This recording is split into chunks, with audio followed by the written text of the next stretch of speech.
Hi, I'm Rachel Milio. I'm the PhD candidate for RT1, Semantic Annotation of Text. And today I'm going to be presenting on a merged ontology for the domain of classical Athenian law.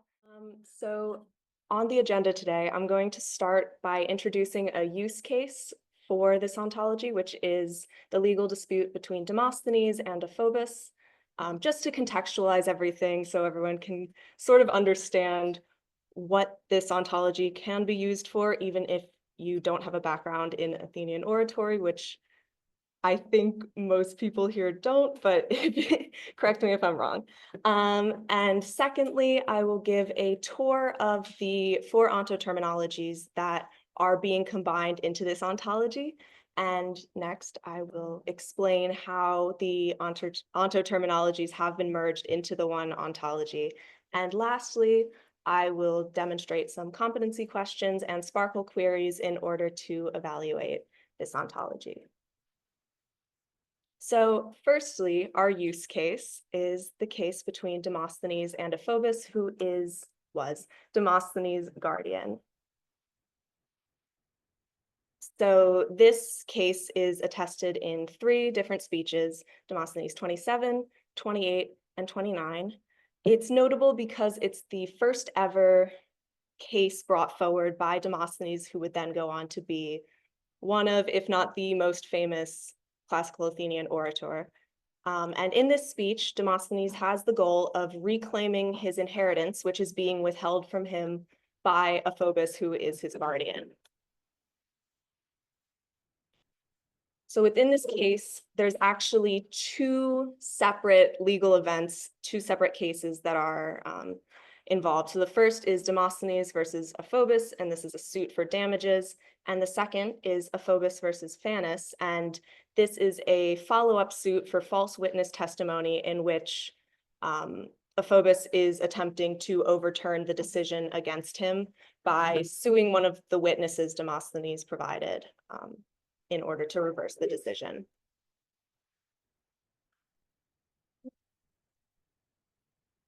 So next, we're going to take a little tour of the ontoterminologies.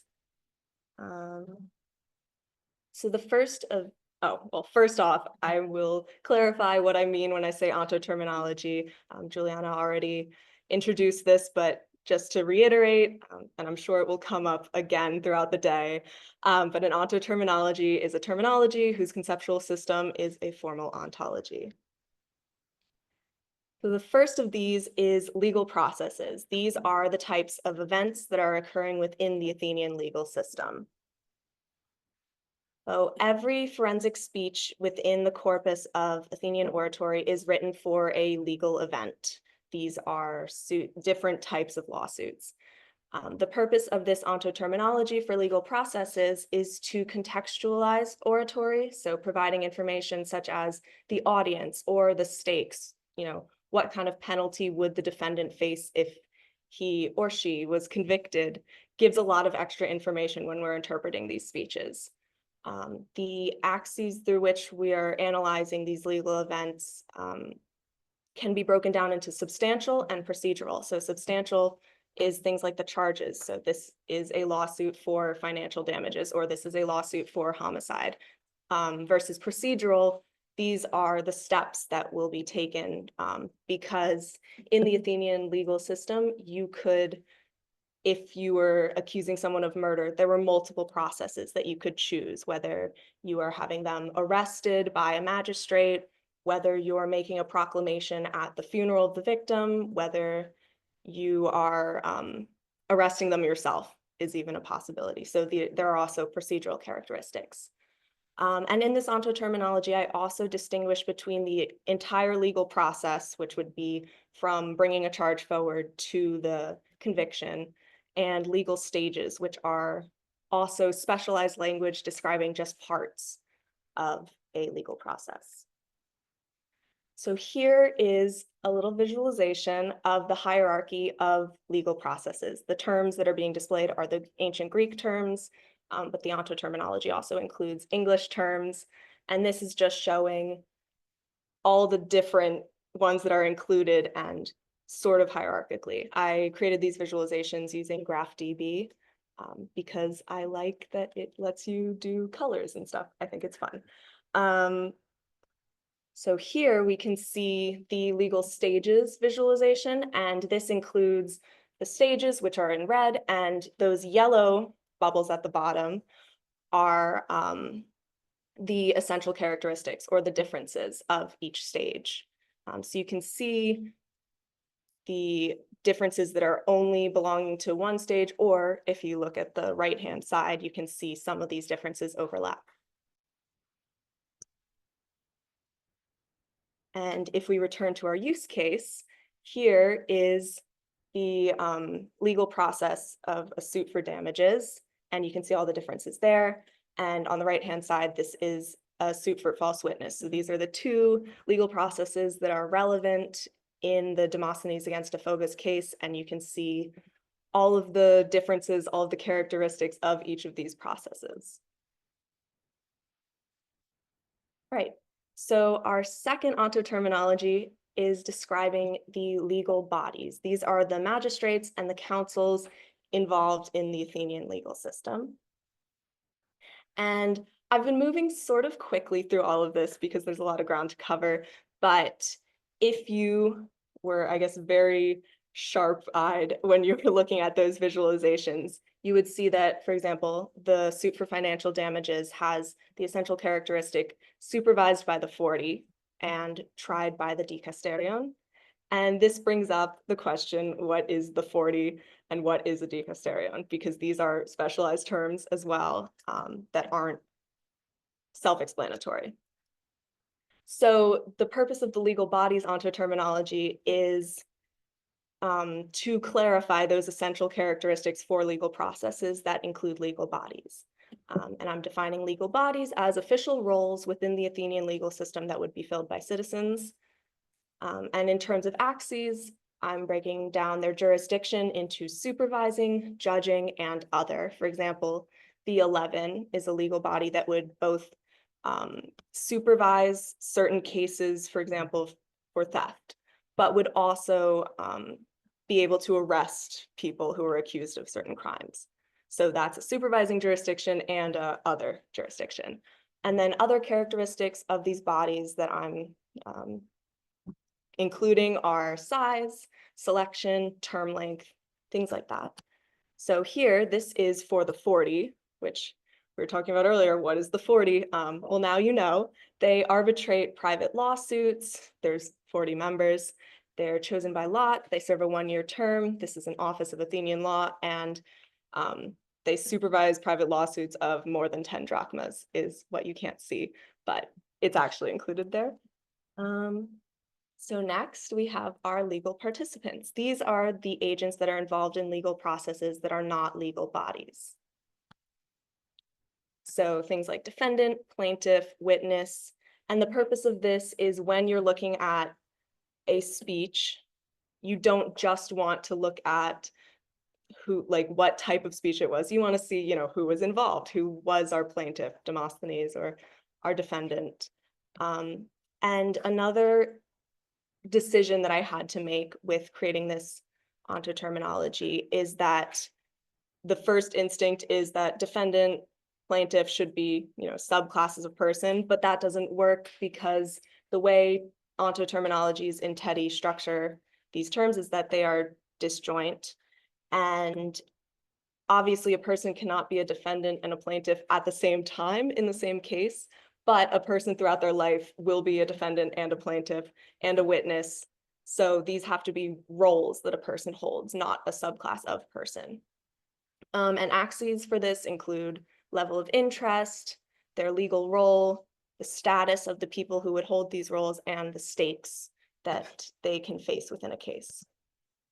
So this visualization shows up at the top, we have our litigants, and it's showing two types, which is the prosecutor or the plaintiff and the defendant. And we can see that for both of these, they're able to win or lose a legal suit. And then the differences are, for example, a defendant can be any gender or citizen status. We have female defendants, but we don't have female plaintiffs. And the final ontoterminology is describing our oratory corpus. These are the speeches and authors of Attic oratory. So these speeches are categorized according to Aristotle's rhetoric, in which he says there are forensic, epidectic, and deliberative speeches. And this ontoterminology also uses attributes to give dates to speeches and authors. And I also distinguish between accusatory and defensive forensic speeches. So here we can see the hierarchy of our types of speeches. Up at the top, we have rhetorical speeches, and then we have epidectic, deliberative, forensic, and forensic is broken down into accusative and defensive. And here we can see, back to our use case, the 3 speeches of Demosthenes that are involved in the case of Demosthenes against Aphobus. And you can see 27 and 28 are both accusatory, but 29 is a defense speech. And you can also see at the bottom their titles in both English and ancient Greek. All right, so now we're going to talk about how these 4 were merged into one ontology. This picture is of spin art. I don't know if anyone ever had this when they were a kid. It's like this little machine, it spins around and you put paint in it and it creates this, it's pretty nice. Yes, yeah. Which I guess is kind of what I was doing, but a little more deliberate than just a random spinning disc. So these are how the 4 ontoterminologies are going into that one Attic law ontology. And Protégé has which is the standard ontology editor that I used for this, has a function merge that worked really well for my situation because the ontoterminologies all share the same structure because they were all created in TEDI following ISO principles. But luckily, I had no overlap in what was actually included in those ontoterminologies. So the merging was pretty painless. But then once they were merged, there were certain additions that needed to be made. So first, a legal event class, which is an equivalent to the CIDOC CRM E5 event. And then, so event, legal event, and then all of those legal proceedings and legal stages were fit into that category. And also, if you remember that example of what is the 40, what is a dicasterion, there needed to be a principle, or not a principle. I needed to add this property involves, which connects this difference tried by the dicasterion to the concept, which is denoted by the term dicasterion.